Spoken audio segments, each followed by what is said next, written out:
Hello everybody, my name is Ryan and I'm the Product Training Coordinator within the training department at Wellness Living. This improvement involves adding additional filters and columns for the Clients at Risk report. This improvement will cover the additional filters and columns for the Clients at Risk report.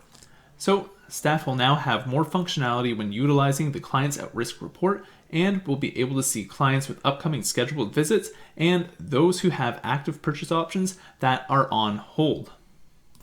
And just to reiterate, the Client at Risk report is a client report that displays a list of clients who show a potential risk by not attending services, classes, or events in a particular time frame. So to get to this report, what we want to do is be within the report screen. Then we're going to navigate down to clients and we're going to have that drop down. And then we're going to go to Clients at Risk and we're going to click there. So once the report opens, we can just navigate over here and we can see our three new columns, which are upcoming visit location, and purchase option status. So for this particular client, Bob, we can see underneath upcoming visit that they have a private individual session for November 25th. We can see that that session is going to be at the Moonlight Yoga Studio for their upcoming visit location. And we can see under purchase option for this individual that they do not have an active purchase option.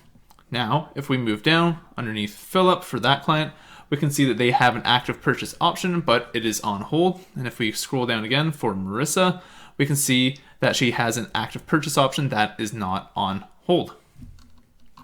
So moving on, another improvement to this report is the search area. So we can actually search up clients. So I could type in Bob and click enter. And you'll see that it's going to filter through and only bring up Bob in this report.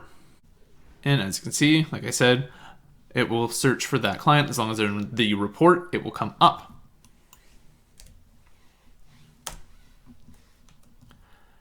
So now we're going to go into the advanced filters. So I'm just going to click into that.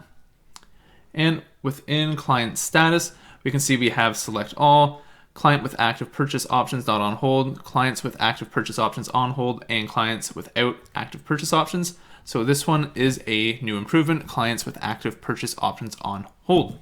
Moving on, we have our new filter option, which is upcoming visit. Within that, we can see we have select all, does not have upcoming visit, and has upcoming visit. Then if we go over to the end, we also have last visit location. And that is it for this improvement.